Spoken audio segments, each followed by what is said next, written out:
ಬೆಳಗಾವಿ ಅಧಿವೇಶನದ ಬಳಿಕ ಸಂಪುಟ ಪುನರ್ರಚನೆ ಫಿಕ್ಸ್ ಎನ್ನಲಾಗ್ತಿದ್ದು ಸಿದ್ದರಾಮಯ್ಯಗೆ ದೆಹಲಿಗೆ ತೆರಳಿದ್ದಾರೆ. ಇನ್ನು ಕೆಪಿಸಿಸಿ ಅಧ್ಯಕ್ಷರ ಬದಲಾವಣೆ ಚರ್ಚೆಯೂ ಇದೆ ಅಂತ ಸತೀಶ್ ಜಾರಕಿಹೊಳಿ ಹೇಳಿದ್ದಾರೆ.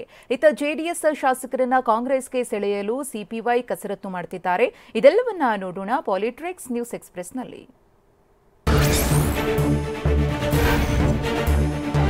ಬೆಳಗಾವಿಯಲ್ಲಿ ನಡೆಯಲಿರುವ ಚಳಿಗಾಲದ ಅಧಿವೇಶನದ ಬಳಿಕ ಸಂಪುಟ ಪುನರ್ರಚನೆಯಾಗುವ ಸಾಧ್ಯತೆ ಇದೆ. ಪುನರ್ರಚನೆಯ ಜೊತೆಗೆ ಕೆಲವರ ಖಾತೆ ಬದಲಾವಣೆಯೂ ಆಗಲಿದೆ. 6ರಿಂದ 7 ಸಚಿವ ಸ್ಥಾನಗಳು ಬದಲಾವಣೆಯ ಸಾಧ್ಯತೆ ಇದ್ದು 20ಕ್ಕೂ ಹೆಚ್ಚು ಮಂದಿ ಸಚಿವ ಸ್ಥಾನದ ರೇಸ್ನಲ್ಲಿದ್ದಾರೆ ಎನ್ನಲಾಗಿದೆ.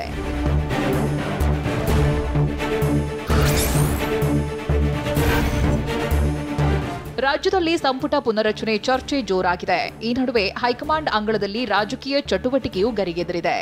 ವಿಧಾನಸೌಧದಲ್ಲಿ ಕ್ಯಾಬಿನೆಟ್ ಸಭೆ ಬಳಿಕ ಸಿಎಂ ಸಿದ್ದರಾಮಯ್ಯ ದೆಹಲಿಗೆ ತೆರಳಲಿದ್ದಾರೆ. ಡಿಸಿಎಂ ಡಿಕೆ ಶಿವಕುಮಾರ್ ಈಗಾಗಲೇ ದೆಹಲಿಯಲ್ಲಿ ಬೀಡು ಬಿಟ್ಟಿದ್ದಾರೆ. ನಾಳೆ ಕಾಂಗ್ರೆಸ್ ವರಿಷ್ಠರನ್ನ ಸಿಎಂ ಭೇಟಿಯಾಗಲಿದ್ದಾರೆ.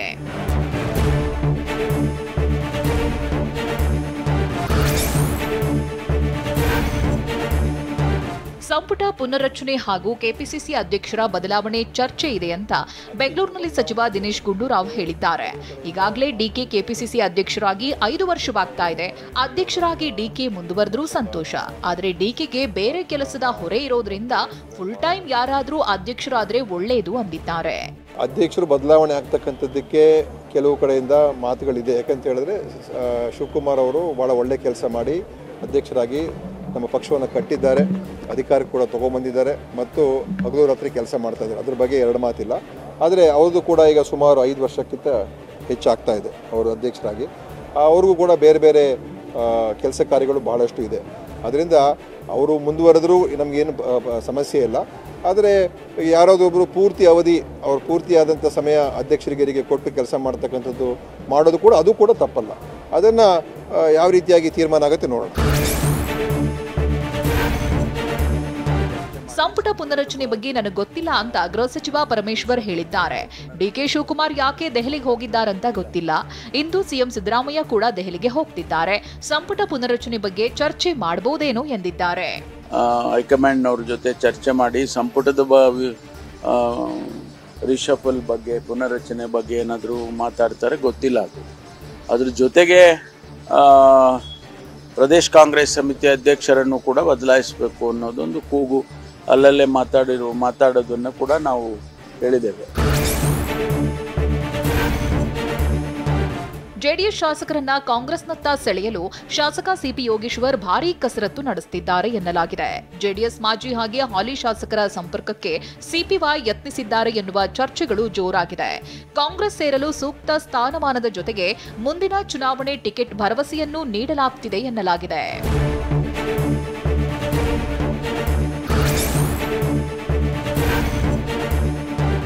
ಜೆಡಿಎಸ್ ಶಾಸಕರನ್ನ ಕಾಂಗ್ರೆಸ್ ಪಕ್ಷಕ್ಕೆ ಕರೆತರುವ ವಿಚಾರಕ್ಕೆ ಗೃಹ ಸಚಿವ ಪರಮೇಶ್ವರ್ ಪ್ರತಿಕ್ರಿಯಿಸಿದ್ದಾರೆ. ನಾವೇನು ಜೆಡಿಎಸ್ ಶಾಸಕರನ್ನ ಕೊಂಡುಕೊಳ್ಳಲು ಹೋಗಿಲ್ಲ. ಶಾಸಕ ಯೋಗೇಶ್ವರ್ ಹಾಗೇನೋ ಹೇಳಿಕೆ ಕೊಟ್ಟಿದ್ದಾರಷ್ಟೇ.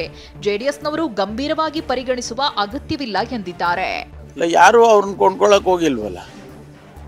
ಈಗ ಕೊಂಡ್ಕೊಳ್ಳಕ್ಕೆ ಹೋಗಿದ್ರೆ ಈಗ ನಾವು ಅಂಗಡಿಗೆ ಹೋಗ್ತೀವಿ, ಇದು ಏನೋ ಒಂದು ವಸ್ತು ಎಷ್ಟು ಇದು ಅಂತೀವಿ, ಬೆಲೆ ಕೇಳ್ತೀವಿ. ಅವರು ಇಲ್ಲ ಇದು ಮಾರಾಟಕ್ಕಿಲ್ಲ ಅಂತಾರೆ. ಹಂಗೆ ಇವ್ರು ನಾವೇನು ಯಾರು ಹೋಗಿ ಕೇಳಿಲ್ವಲ್ಲ ಅವ್ರನ್ನ. ಅವರೇನೋ ಒಂದು ಪಾಸಿಂಗ್ ರೆಫರೆನ್ಸ್ ಅಲ್ಲೇ ಹೇಳಿದ್ದಾರೆ. ಅದನ್ನೇ ಅಷ್ಟು ಸೀರಿಯಸ್ ಆಗಿ ತಗೊಳ್ಳೋ ಅಗತ್ಯ ಇಲ್ಲ. ಜಿಟಿ ದೇವೇಗೌಡ ಹಾಗೂ ಮಗ ಜೈಲಿಗೆ ಹೋಗುವ ಪರಿಸ್ಥಿತಿ ಬಂದಿತ್ತು ಎಂಬ ರೇವಣ್ಣ ಹೇಳಿಕೆಗೆ ಇಂದು ಜಿಟಿ ದೇವೇಗೌಡ ವಾಗ್ದಾಳಿ ನಡೆಸಿದ್ದಾರೆ. ರಾಜಕೀಯವಾಗಿ ನನ್ನ ವಿರುದ್ಧ ಯಾರೂ ದೂರು ನೀಡಿಲ್ಲ. ಆದರೆ ಪದೇ ಪದೇ ನನ್ನ ಹೆಸರನ್ನ ಯಾಕೆ ತೆಗೆದುಕೊಳ್ಳುತ್ತಿದ್ದಾರೆ? ನನ್ನ ಮಗನ ವಿರುದ್ಧವೂ ಯಾವುದೇ ಪ್ರಕರಣ ದೂರು ಇಲ್ಲ ಅಂತ ಪರೋಕ್ಷವಾಗಿ ಟಾಂಗ್ ಕೊಟ್ಟಿದ್ದಾರೆ. ಅದ್ಯಾವ ಕೇಸ್ ಇದೆ ಹೇಳಿ? ಕೇಸ್ ಇದ್ರೆ ತಾನೇ ಅರೆಸ್ಟ್ ಮಾಡಬೇಕು. ಯಾವ ಕೇಸು ಇಲ್ಲ. 17ರಲ್ಲಿ ಸಿದ್ದರಾಮಯ್ಯ ಬಂಧಿಸಿ ಅಂತ ಹೇಳಕ್ಕೆ ಸಾಧ್ಯವಿಲ್ಲ. ಇದ್ರೆ ತಾನೇ ಹೇಳ್ಬೇಕು. ಅವರು ಹೋರಾಟ ಮಾಡಿದ್ದೀವಿ ರಾಜಕೀಯವಾಗಿ. ಆ ಚಿಲ್ಲರೆ ಕೆಲಸ ನಮ್ಮಲ್ಲಿ ಆಗಿಲ್ಲ. ನಮ್ಮ ಜಿಲ್ಲೆನಲ್ಲಿ ಆ ರೀತಿ ನಡೆದಿಲ್ಲ. ನನ್ನ ಮೇಲೂ ನಡೆದಿಲ್ಲ. ವಿಜೇಂದ್ರ ವಿರುದ್ಧ ಕಿಡಿಕಾರುತ್ತಿರುವ ಶಾಸಕ ಯತ್ನಾಳ್ ಮಿತ್ರಕೂಟಕ್ಕೆ ವಿಜೇಂದ್ರ ಆಪ್ತ ಬಳಗ ಕೌಂಟರ್ ಕೊಡಲು ಮುಂದಾಗಿದೆ. ವಿಜೇಂದ್ರ ಶಕ್ತಿ ಪ್ರದರ್ಶನದ ರೂಪದಲ್ಲಿ ಸಮಾವೇಶ ನಡೆಸಲು ಆಪ್ತ ಬಳಗ ಮುಂದಾಗಿದೆ. ಮಧ್ಯ ಕರ್ನಾಟಕ ಭಾಗದಲ್ಲಿ ಬೃಹತ್ ಸಮಾವೇಶ ನಡೆಸಲು ಉದ್ದೇಶಿಸಲಾಗಿದೆ ಎನ್ನಲಾಗಿದೆ.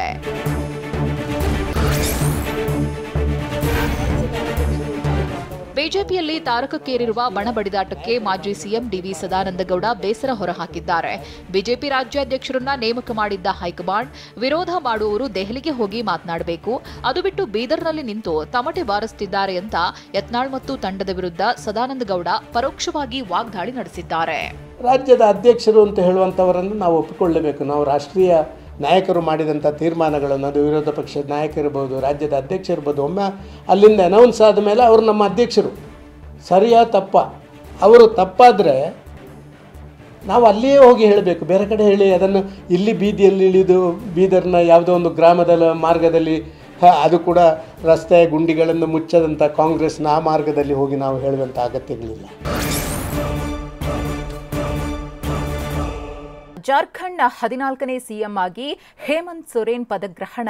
ಇದೇ ಮೊದಲ ಬಾರಿಗೆ ಪ್ರಿಯಾಂಕಾ ಗಾಂಧಿ ಸಂಸತ್ ಪ್ರವೇಶಿಸಿದ್ದು, ನೆನಪಿಗಾಗಿ ರಾಹುಲ್ ಗಾಂಧಿ ಫೋಟೋ ಕ್ಲಿಕ್ಕಿಸಿದ್ದಾರೆ. ಈ ಸುದ್ದಿಗಳನ್ನು ನೋಡೋಣ ಸಮಗ್ರ ನ್ಯೂಸ್ ಎಕ್ಸ್‌ಪ್ರೆಸ್‌ನಲ್ಲಿ. ಜಾರ್ಖಂಡ್ನ 14ನೇ ಸಿಎಂ ಆಗಿ ಜೆಎಂಎಂ ಪಕ್ಷದ ಹೇಮಂತ್ ಸೊರೇನ್ ಪ್ರಮಾಣ ವಚನ ಸ್ವೀಕರಿಸಿದ್ದಾರೆ. ರಾಂಚಿಯ ಮೊರಬಾಡಿ ಮೈದಾನದಲ್ಲಿ ಸಮಾರಂಭ ನಡೆದಿದೆ. ಕಾರ್ಯಕ್ರಮದಲ್ಲಿ ಎಐಸಿಸಿ ಅಧ್ಯಕ್ಷ ಮಲ್ಲಿಕಾರ್ಜುನ್ ಖರ್ಗೆ, ರಾಹುಲ್ ಗಾಂಧಿ ಸೇರಿದಂತೆ ಇಂಡಿಯಾ ಒಕ್ಕೂಟ ನಾಯಕರು ಭಾಗಿಯಾಗಿದ್ದರು.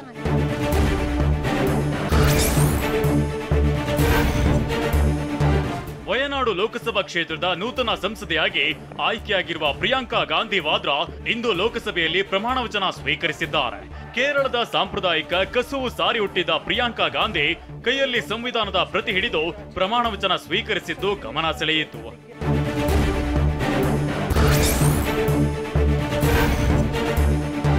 ಇದೇ ಮೊದಲ ಬಾರಿಗೆ ಪ್ರಿಯಾಂಕಾ ಗಾಂಧಿ ಸಂಸತ್ತು ಪ್ರವೇಶಿಸಿದ್ದಾರೆ. ಈ ಮೂಲಕ ಸಂಸದೆಯಾಗಿ ಪ್ರಿಯಾಂಕಾ ರಾಜಕೀಯ ಪ್ರಯಾಣ ಆರಂಭವಾಗಿದೆ. ಪ್ರಿಯಾಂಕಾ ಗಾಂಧಿ ಸಂಸತ್ತಿಗೆ ಆಗಮಿಸಿದ ವೇಳೆ ರಾಹುಲ್ ಗಾಂಧಿ ತಮ್ಮ ಮೊಬೈಲ್ನಲ್ಲಿ ಸಹೋದರಿ ಪ್ರಿಯಾಂಕಾರ ಫೋಟೋ ಕ್ಲಿಕ್ಕಿಸಿದ್ದು ವಿಶೇಷವಾಗಿತ್ತು.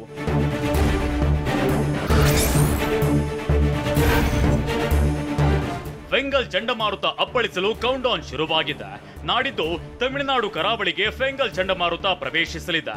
ಚೆನ್ನೈ ಹಾಗೂ ಪಾಂಡಿಚೇರಿ ನಡುವೆ ಸೈಕ್ಲೋನ್ ಎಂಟ್ರಿ ಆಗಲಿದೆ ಅಂತ ಹವಾಮಾನ ಇಲಾಖೆ ಮುನ್ಸೂಚನೆ ನೀಡಿದೆ.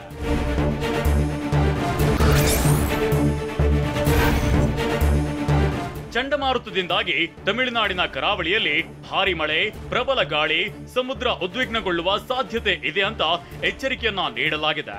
ಚಂಡಮಾರುತದಿಂದಾಗಿ ಚೆನ್ನೈ, ಕಡಲೂರು, ನಾಗಪಟ್ಟಣ, ಪುದುಚೇರಿಯಲ್ಲಿ ಜನಜೀವನ ಅಸ್ತವ್ಯಸ್ತಗೊಳ್ಳುವ ಭೀತಿ ಎದುರಾಗಿದೆ.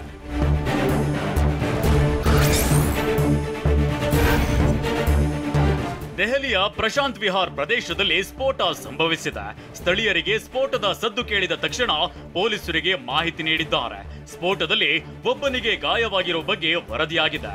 ಸ್ಫೋಟಕ್ಕೆ ಕಾರಣವೇನು ಎಂಬ ಬಗ್ಗೆ ತನಿಖೆ ನಡೆಯುತ್ತಿದೆ. ಅಕ್ಟೋಬರ್ 20ರಂದು ಕೂಡ ಪ್ರಶಾಂತ್ ವಿಹಾರ್ ಪ್ರದೇಶದಲ್ಲಿ ಸ್ಫೋಟ ಸಂಭವಿಸಿತ್ತು.